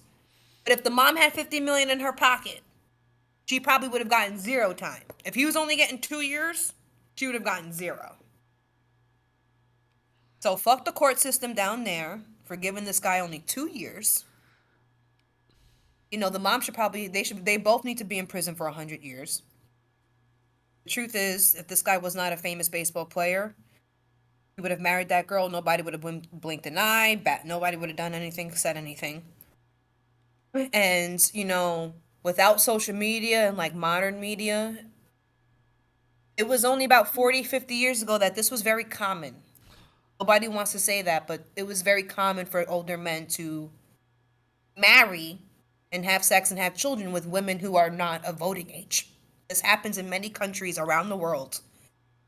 It happens less and less here because we have modernized ourselves in this particular country to prioritize education and safety of children. In a lot of other countries, it's not like that at all. So it is just a sad sample of the bad shit that's out there when it comes to adults and children. That, this is actually more common than people think. Way more common. In countries that are very close to us. DR is not far from us. Not that far. Huge DR population here. So this is not uncommon. Like, this is not something unheard of. So that's just... but it's like, bro, you're a famous baseball player. You just don't want to marry someone who looks young? She has to be 14? She has to be that young? That's what I don't understand. Like, I don't get. And yeah, it's something that's obviously so real to him that, he risked his whole career for this. It's something he refused to control. That's how you know it's a real problem. The fact that you acted on this impulse instead of protecting your $80 million future. Daniel, go. Hey, so I'm just rereading the article. I'm going to read you what this says. This is from the AP. Dominican. Oh, come on. We're here. We're good? Yeah. Okay. Dominican Republic suspended Tampa Bay Rays shortstop Wander Franco was convicted of sexually abusing a child and had a 2-year suspension sentence Thursday. Franco was arrested last year after being accused of having a 4-month relationship with a girl who was 14 at the time and transferring thousands of dollars to her mother to consent to illegal relationship. Franco, now 24, was not found guilty of charges of sexual and commercial exploitation against a minor in human trafficking. Judge Jacara Vargas Garcia said Franco made a bad decision as she addressed him during the ruling. Look at us, Wander, she said. Do not approach minors for sexual purposes. If you don't like people very close to your age, you have to wait your time. Lonzo Ball is now officially a Cleveland Cavalier. Shocking, kinda. Lonzo Ball's still a big name, Yeah. but like he hasn't lived up to the number 2 overall pick hype projection. But Lonzo Ball, yeah. So he got traded for Isaac Okoro. Isaac Okoro is an alright bench player. He's alright. Lonzo Ball, for me, is a solid backup point guard right now. If healthy, this is with the asterisk. Put it right in the corner. If healthy, right there. If he is healthy, he's a really solid player. He's a good shooter, a great passer, playmaker, and he's a good defender. He's literally everything. He's 6'6". He can guard 1, 2, 3 on the court, and he can shoot a good 3-ball and he can pass the ball really well. If he is healthy, that is a big if. This might be the biggest if in sports. Because the way they were talking about Lonzo Ball, they were talking about Magic Johnson's records are going to be broken. So if he is healthy, Donovan Mitchell has a good running mate to where now if they trade Darius Garland or if Garland's still on the team, they have a guy that they can go to who's long, who's athletic, who can pass the ball, shoot the. He could do everything on the court. He's a 5-tool player. So this kind of gives them options if Lonzo Ball is able to maintain health, in my opinion. Yeah, I agree. I think if you look at it from Cavaliers' perspective, I think there's 2 ways to go about it. I don't know if they're going to trade Darius Garland. This could be them trying to say we're going to go all in, and we're going to with Cleveland down, now Indiana probably down. We feel like we could win the East again this year. And look, Lonzo Ball in that starting 5 with Jared Allen and Evan Mobley, already disgusting. Now you add a healthy Lonzo Ball, who's easily one of the better 3-and-D scorers of all time. I mean, not all time, one of the better 3-and-D scorers when healthy. And look, again, he can come off the bench if he needs to. He could be a 6-man very easily if he wants to. There's a lot of... And, like, I feel like if you're Cleveland, it's kind of, low risk, high reward. Because even if Lonzo Ball doesn't play, you still have Darius Garland, you still have Donovan Mitchell. Isaac Okoro wasn't giving you any scoring anyway, so you're not really replacing that too much. So, and if Lonzo Ball is healthy and strong, you just add a big piece to that roster. A very competitive piece to that roster. So, I think there's a bit of high risk, high reward there from this point of view. The second thing is that they are going to trade Darius Garland and that they have their backup point guard, right? They have their replacement. I know Darius Garland's kind of been iffy in whether or not he's going to be traded or not. I don't think he will be, but it's been rumored and it's been thrown around. I'd be surprised if he is. But I think bringing Lonzo Ball could really add to this overall team, the starting 5, and give them another breath of scoring that it doesn't need to be Donovan Mitchell or Darius Garland, right? And look, Lonzo Ball, if he does play, is going to have a really good year because it's not his fault. It's not his fault, but he hasn't played in a long time. He hasn't played competitively in a long time, and he's going to be on a much bigger spotlight for the first time really in his career or from his rookie year. And then before we get back to you, I think the Bulls are just a disaster. I mean, the best value you got for Lonzo Ball was a guy who can't score and plays okay defense. I mean, the Bulls are just that team's just completely in the gutter, man. It's bad what's going on over there, but I think for Cleveland, it's low risk, high reward, and you get a very decent player if he's healthy. Yeah. And then we have the Suns acquiring Mark Williams from the Hornets. They have like 8 centers on the roster now. I feel like the roster is just going to consist of shooting guards and centers, and we'll see what happens. I don't get it. It's like they trade Kevin Durant, they want to trade Bradley Beal, they might trade Devin Booker, and we're trading for Mark Williams. Why? You know what this feels like to me? They want to get players so that other teams need them, and then they could try to be like, well, give us a little bit of compensation for this guy, and he'll be all yours. So I guess they're trying to rebuild by like trying to get high upside guys who have trade value. But it's like you're gonna ask for more than what you just paid for Mark Williams. You know what I mean? Yeah, it's tough.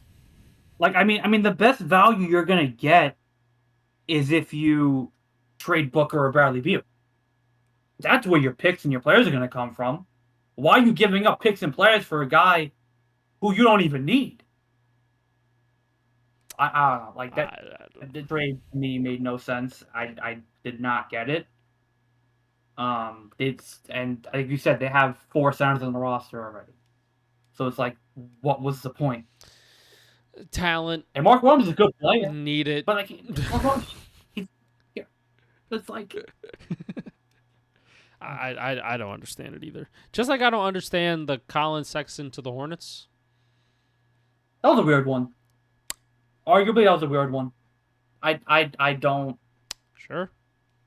Sure. Yeah. I mean. Yeah, sure. I mean, for listen. Nurkic in the 2nd round pick. Players gotta go somewhere. They gotta play somewhere. I don't know. Colin Sexton. I mean, he's not bad. Not a bad player. He can score. He's a good scoring guard, smaller guard. Not not the best defensively, but if you need a guy to come in and give you 10 points a night off the bench, he could be that guy. And LaMelo's never really been healthy, so I mean, he could start. He's done it before, and I don't think it makes Charlotte a better team. I don't think it takes them over the top, but it's like. And you got Nipple, which is so funny that his name is Nipple. So funny. And they have Brandon Miller. Never forget Brandon Miller. Yeah, he was hurt like all of last year as well. So I was like, well, what the fuck? I don't know what's happening with these teams. These teams are just strange. I think they're just bros. There's like, you want Sexton? You want Nurkic? Fuck it. Fuck it. You know what? Take a second round pick. Yeah, I don't need it. I won't be here in 2031, so you're good. I won't need it. I want that pick. Well, you know who's going to be on their team for the foreseeable future? Julius Randle. Signed a contract extension, 3 years, $100 million. Minnesota's not winning anything with Randle. Tell you that much. I hate to be a Debbie Downer. Good for him to get the money. Minnesota needs better player. And they need Anthony Edwards to be better when it matters the most. This team was like okay for me in terms of like how they stack up in the playoffs. Anthony Edwards was playing like really out of his mind in some games, but then some games he would just really suck. And it would be like, oh, okay, well, where's the consistency of a superstar level talent? And Julius Randle is cool. He's a nice piece, but he's not getting you over the hump. And it sucks that he is that guy right now, and I don't know if he'll ever progress into being a guy who can be the second best player on a championship team. But maybe he could. but he's not there right now. And then they signed Naz Reid to 5 years, $125 million. I think that's a good deal. Naz Reid was heavily coveted throughout free agency. He would have probably got this money, if not more, from other teams. So maybe you signed him on a cheap discount. You know what I mean? And Naz Reid's a really good player. Solid off the bench. He can start. He can pass, defend, shoot. He can do everything. So that's a good piece. Minnesota keeps their kind of core guys, but I don't know if it keeps them or puts them closer to winning a championship. Well, I think here's the problem with every team in the West. Are we better than the Thunder? And for Minnesota, the answer is no. Exactly. Do we have and it's like, is Minnesota even better than the Nuggets right now? Probably not. Are they better than the Rockets? Probably not. So it's like, you bring in Julius Randle and you think, we're going to run it back with the same team. That team didn't really do much. So it's like we're going to settle again for a second-round exit or a Western Conference Final loss to the Thunder. It's like, they're not a bad team, but it's like this. It's not enough. Not in the West. Yeah. And, maybe they'll get a home playoff series and they'll be okay with that. They'll finish fourth. They'll be okay with that. But at the end of the day, this team's not beating the Thunder. They're not. They might beat the Rockets. They might beat the Nuggets. But are they better than them? Maybe, maybe not. And to me, it's like they're just throwing money around because they have it, but they know they can't attract a star. So it's like we have to try to get great players and hope that Anthony Edwards turns into a superstar. Yeah. But Julius Randle is not great. Naz Reid is good, but he's coming off the bench for a reason. And he was the sixth man of the year. He's not a superstar. He's a good piece to have, but he's not going to take you over the top. Yeah. If they still believe in Rudy Gobert, then, that's their problem. But I have no idea what they're doing. LeBron is going to be for the Lakers again next year. Will he finally retire after that year? Savannah wants him to. I would know, like, Jesus, do you want to even be my husband anymore? Like, I haven't seen you in years, sir. Since you were 18 years old, I haven't seen you. Where have you been all my life? You're reading books that you're not even reading without me. Yeah, you're on the road without me. You're in a gas station McDonald's without me. You're going to Team USA across the globe in France without me. And you want to play another year? For what? You have kids with me. Be home. Be Stop present. waking up at 5 a.m. because I gotta train. Shut up. I'm sure she's thinking that. She's like, bro, it's been 20 plus years of this bullshit. This is monotonous. You're the best. Shut up.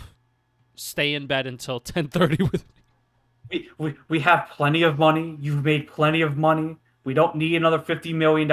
We're good. You started a university. Literally, we're good. Our kids are generationally wealthy for the rest of their lives. We don't have to get out of bed and we're making money. We're so good. Our son is going to continue to make us money because you got him a contract.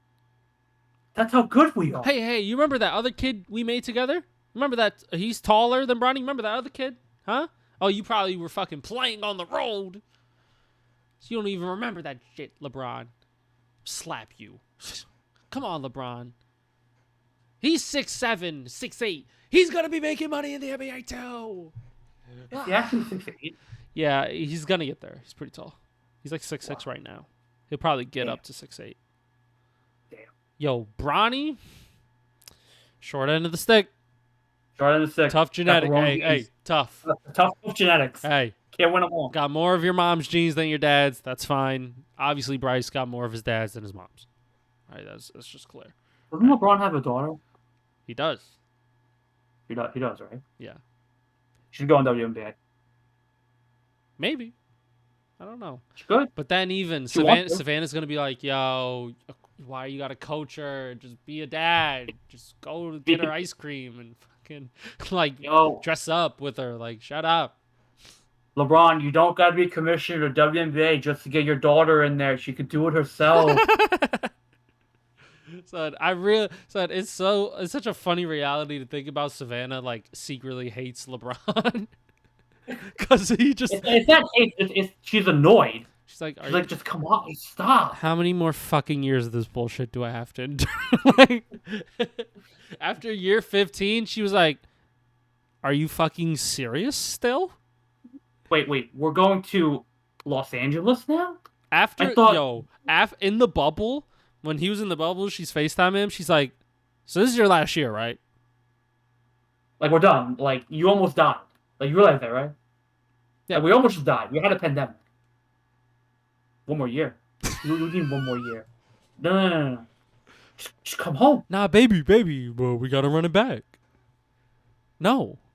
Don't give a shit. How about you run it back with your kids and be a father at home? How about that? You know, Bronny's going to college next year. you know that, right? Bryce has to make a high school decision. Huh? How about you fucking be a parent?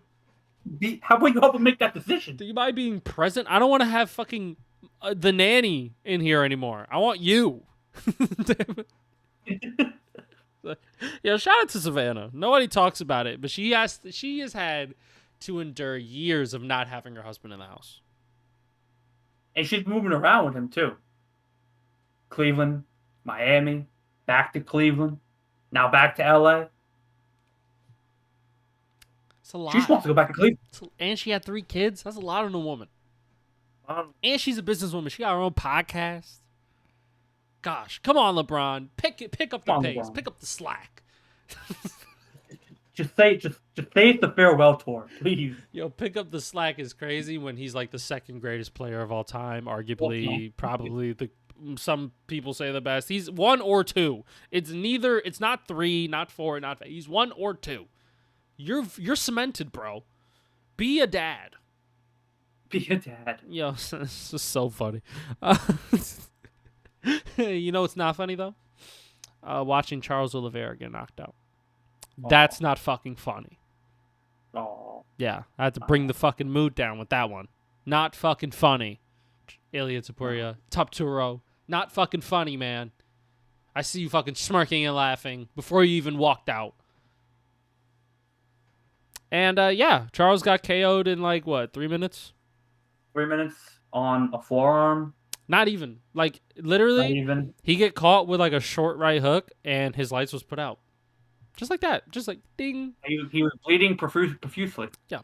You know what? Yeah, the right hand didn't even look that hard. Nah. And then you know what Ilya did? He went jab, a right hook, tight right hook.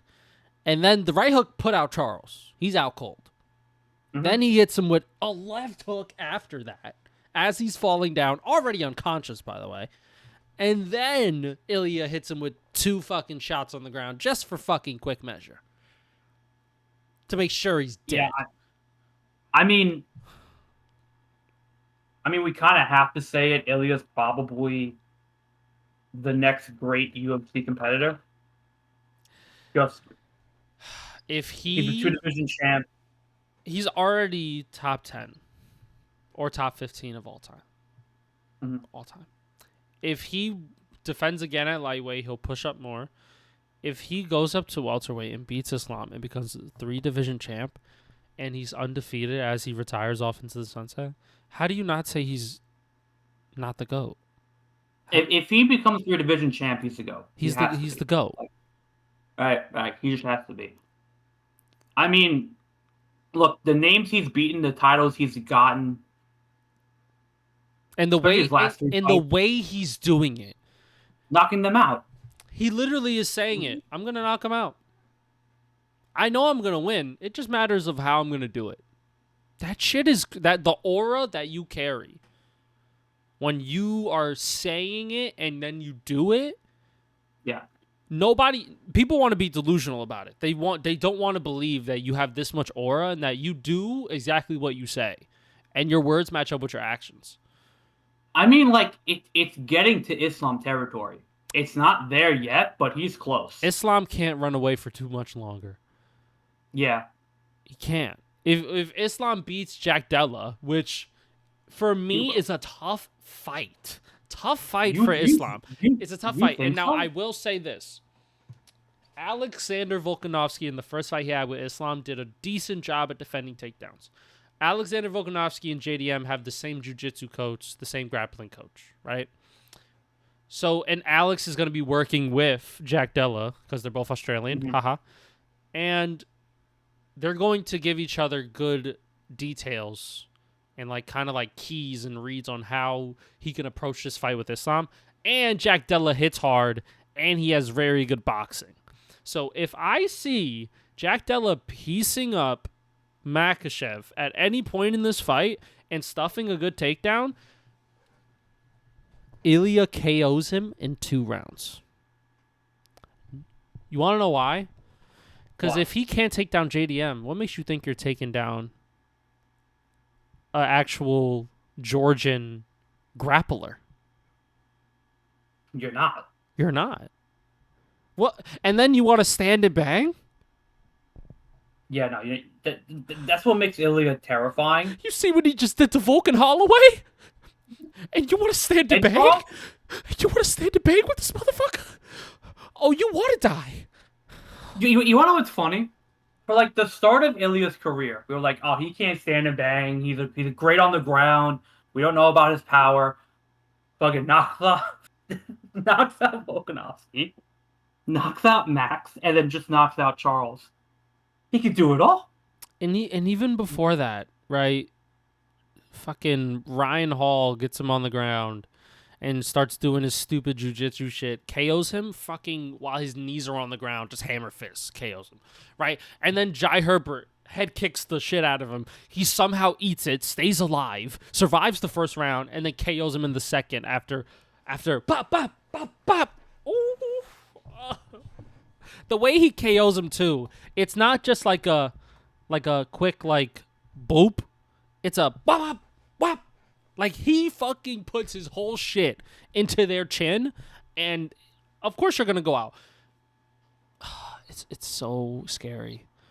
It's disgusting. He's become an all-around fighter. He could beat you a number of different ways, and he could back it up every time. You know, he literally can back it up every time. He's a lighter version of when Alex was real. Like, he's like a younger Alex Pereira right now, to a degree. Just lighter and younger. Literally, just the fucking fear of God in his hands. Like, I don't know what it is, but he has something in his, like, the power that he could generate in such a short amount of time is unbelievable. He's knocking featherweights out. He's knocking lightweights out. He'll probably knock out welterweights. And that's his natural weight, 170. Yeah. Him at natural weight, fuck. And then Islam's talk about, oh, brother, I have hard time gaining muscle, brother, you know. I need to eat more, but it's very difficult, brother, you know this. 2-3 year Dagestan, I need to forget about calorie, brother, you know, it's hard to gain. And Ilya's sitting there like, oh, it's hard to gain muscle. I walk around at 185.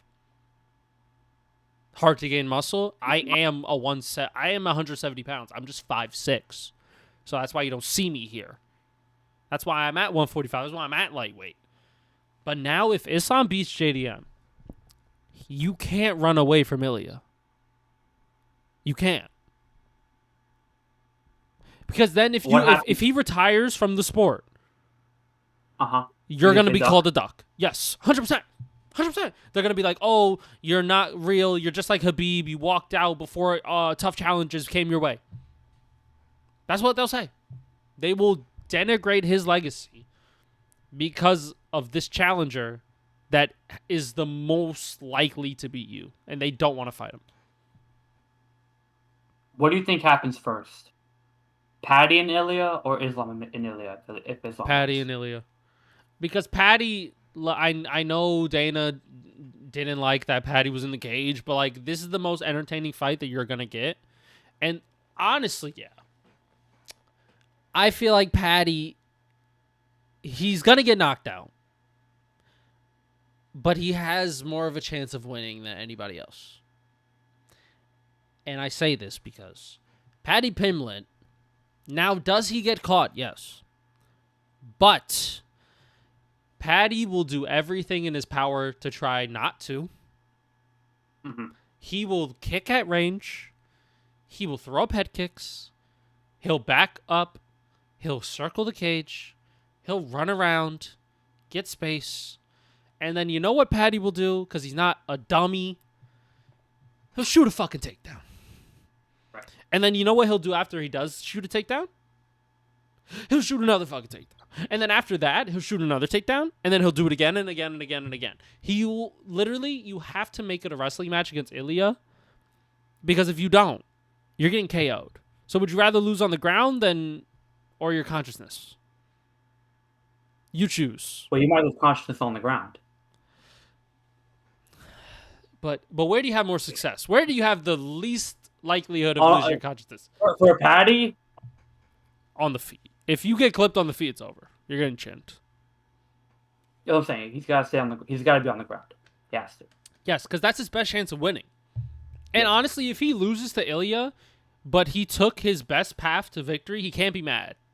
Because he's like, damn, this guy's just good. I try to do everything in my power to not fucking get KO by this guy and to try my best to grapple with him, and he just out grappled me. Nothing I could do. You know what's crazy? You know what I like about Ilya too? He'll probably take the fight in November. Yes. Yes, he would. He took no He'll take the fight in damage. November. He took no damage. None. But like he's not gonna stay away from it. He'll fight Paddy in November. He'd be like, you know what the UFC will do? And I truly believe this because lightweight, they love just sitting on their ass and not fighting and then expecting a title shot. Ungrateful fucks. All of them. Arman Tsarukyan pulled out of the fight against Islam Makhachev. You're not getting a title shot, pal. Stop. Justin Gaethje's sitting on his ass after a Fiziev win. Talk about, I'll retire if I don't get a title shot. Bye-bye. Paddy Pimblett, this is what they'll do. They'll call Arman, Justin, and Paddy, right? They'll be like, hey, Paddy, would you like to fight Arman this day? Number 1 contender fight. Paddy's going to say, yeah, mate, I'll do anything for the UFC. I'm a company man.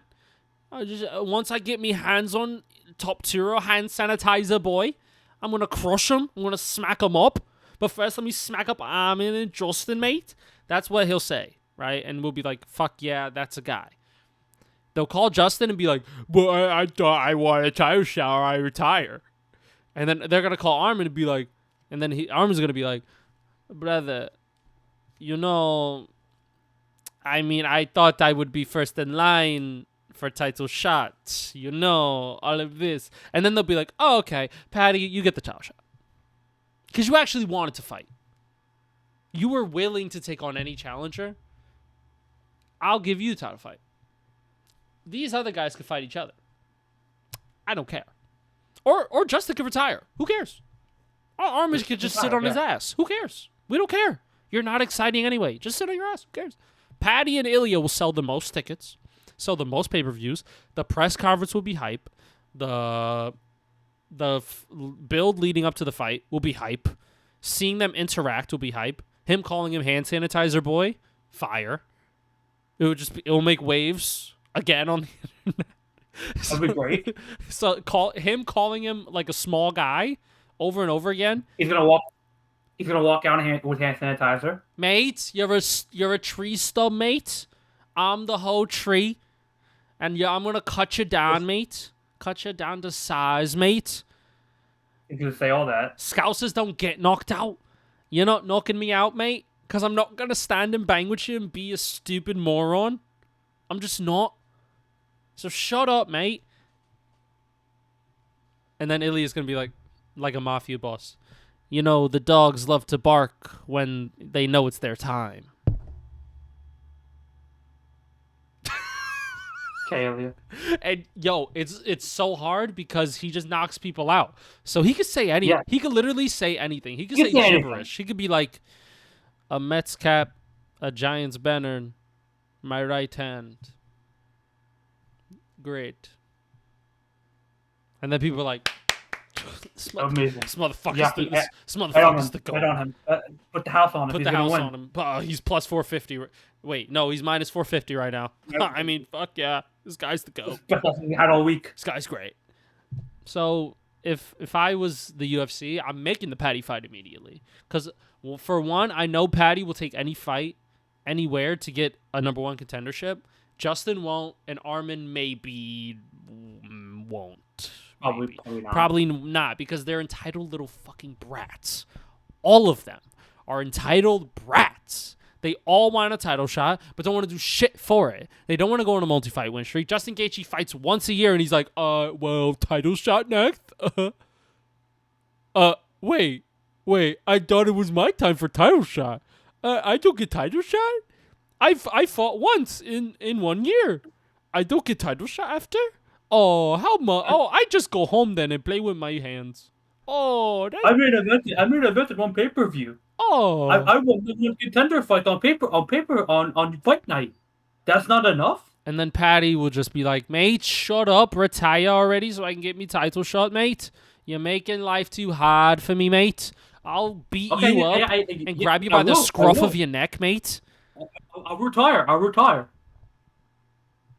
Doesn't. Yeah, mate. Go retire. This is what we want. I will. Dana, you want to retire? I'll retire right now, Dana. I promise. I'll retire right now. And then Dana's gonna have no other choice but to say, all right, Patty, you get the title shot. He's gonna have no other choice. Who else is there? Armin just doesn't want to fight anybody in a more contender. And Justin is gonna retire. So go home. Just pick Patty. And also it'll sell the most, and it would be very intriguing watching that fight. Will Patty get KO'd? I don't... it's a 50-50. It's a toss-up because Patty is going to try to make this a grappling match. He's going to try. But I could so easily see him when he's trying to get a hold of Ilya, just get caught with an uppercut, right hook, left hook to the body, left hooked upstairs, right hook, straight, just getting clipped. I could so easily see that. But Patty has a good chance. He has good grappling. And Patty's fucking strong. His physique, when he actually, like, leans out and isn't, like, fat. This brother, he has ripped shoulders, abs. He's like 5'11". He's really strong and a good grappler. So, we'll see. I don't know. But I hope that... We do a Charles. Hmm? We do a Charles now. Fight an up-and-comer. Sorry, your days of getting, like, ultimate, like, top 5 matchups kind of dwindling a little bit. And it sucks for me to say that because he's such a great fighter and he brings a lot of hype. But is he just going to be the new Kamaru Usman? I mean... He'll main event fight nights and just UFC, fight lower ranks. There we go. UFC rankings. What can't I just get UFC rankings on UFC website? Hello? Yeah. Should be the first thing you see. Why is it not... Why am I looking at a document? Why am I looking at an ESPN article? Hold on. UFC division rankings. What? What was lightweight? What's going on over there? All right, Charles lost. So honestly, if Charles loses,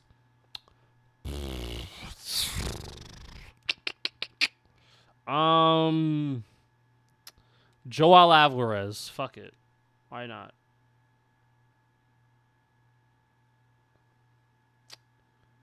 Why not? You fought UFC, ESPN. They're on similar schedules. One's an up-and-comer. I guess. It'll probably be a fight like that, where he fights like a up-and-comer up the rank, like way down below in the rankings. And then we get to see him like face on a younger guy and maybe get smoked. Or he could win and be a gatekeeper. So I have no problem with that. So I think Charles probably, they'll put him up against like, because they probably know like he's coming towards the end of his career as well. So they're probably thinking, all right, let's try to build up another star by having him fight Charles. That's what I would do, at least. That makes sense. Yeah. Yo, I'm not gonna lie.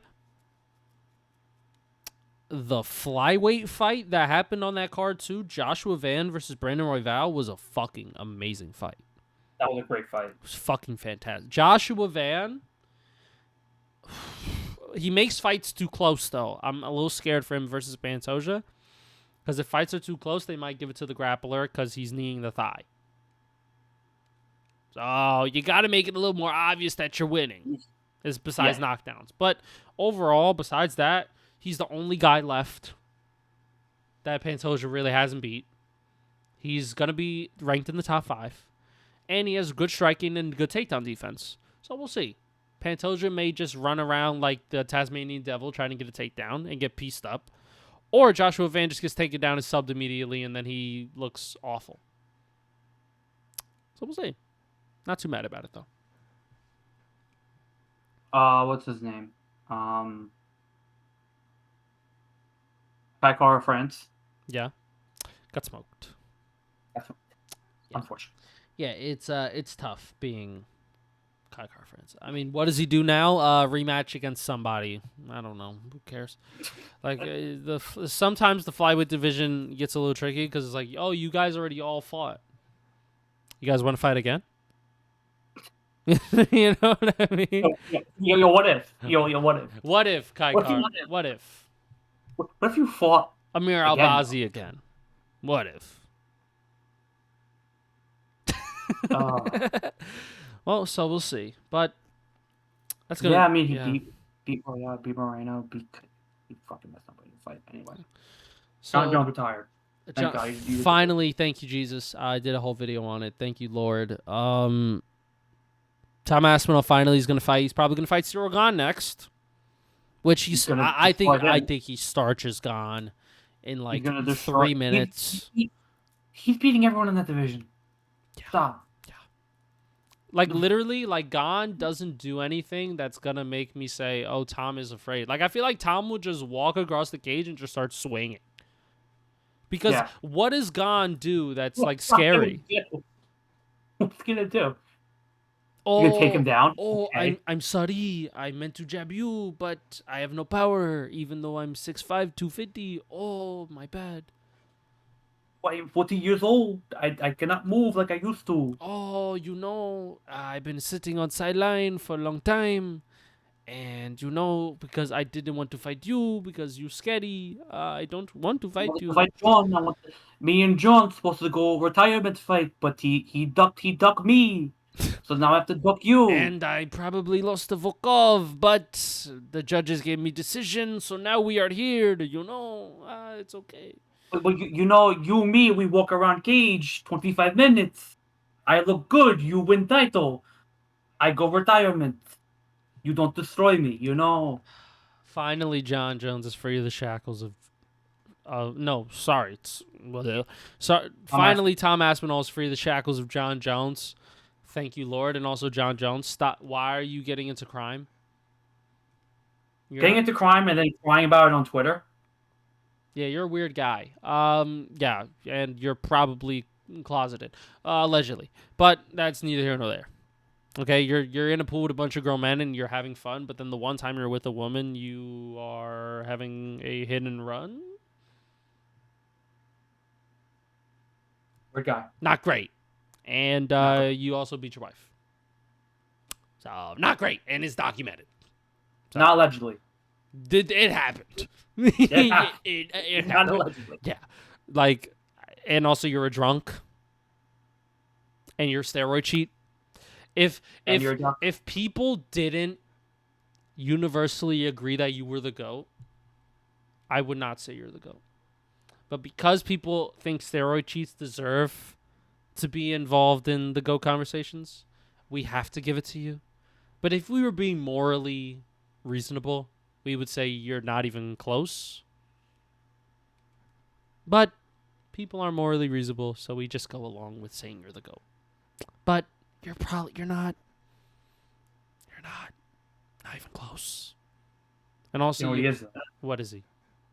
He's a duck. Yes, he is. Thank you for stealing the words out of my mouth. I mean, like quack quack, can't fly, a bunch of bullshit coming out of his mouth. I don't know. He's running a lemonade stand. It's just, it was just so apparent. Like, I haven't seen, like, from a fighter, the amount of pussy that's involved in you, John Jones, is insane. Like, I don't understand how you could be a fighter and just be that blatant about you being so scared of another man. But I don't get it. I don't. I don't know how you could be a UFC champion and be scared to fight. Right? Ain't that something? Ain't that crazy? You do this for a job, for a living, and you've been doing it for a really long time. But now you're scared. All of a sudden, when Francis Ngannou is in heavyweight, all of a sudden, let's just retire. But not really. Like I gotta make royalties with the title. 3 years, I'm gone from. I gotta bulk up. Just eat a hamburger and more pizza, and you're bulked. Like, what are you talking about? 3 years to eat a hamburger and pizza? What a duck. Dude, just have a protein bar. I don't get John Jones. I think he's weird. Yo, I'm getting the protein bars, bro. Your protein bars? That's the shit right there. Yeah. Talking about John Jones makes me so upset. It's just insane. Because, like, how can you be so blatant? And then think you're in the right. The delusional confidence you have to have as an MMA fighter is out this fucking planet. Because the fact that you think you did nothing wrong. But We gotta get John Jones on the podcast just so you can yell at him for 2 hours. we would have to. That'd be fun. Jess would can't be in the room because then he'll get annoyed. Because she's a woman. And he can't handle himself. And I don't even mean like that. I mean in the other way where he'll just start committing crime. Yeah, no, I know what you meant. Yeah, thank you. I'm glad that that's clear. Fucking John Jones. But he might do both, honestly. He's not on the list. Definitely not for Jess. No, 100%. 100% not. 100%. If he is, then we might have to have a sit down with Jess. Yeah, 100%. Anyway, but that's been the Get Back. That's been us. Sunday edition. After that, we're going to Sunday edition on the Lord's Day. We got to talk about Terrible Man on the Lord's Day, but, you know, what we do. Yeah. Also, John Jones, fake Christian. Awful human being. But that's neither here nor there. That's been the Get Back, everybody. Shout out to the Lord. This has been Daniel and Lewis signing off. And we'll see you guys next week. July 4th. Happy July 4th, everybody. Go celebrate with your families. Be safe. Be responsible. Don't drink and drive. Don't be inebriated and drive. Have fun. Get a designated driver. Get an Uber. Just have fun. Live it up. And be safe out there. We thank you guys so much for watching. And as always, peace. God bless America. Woo!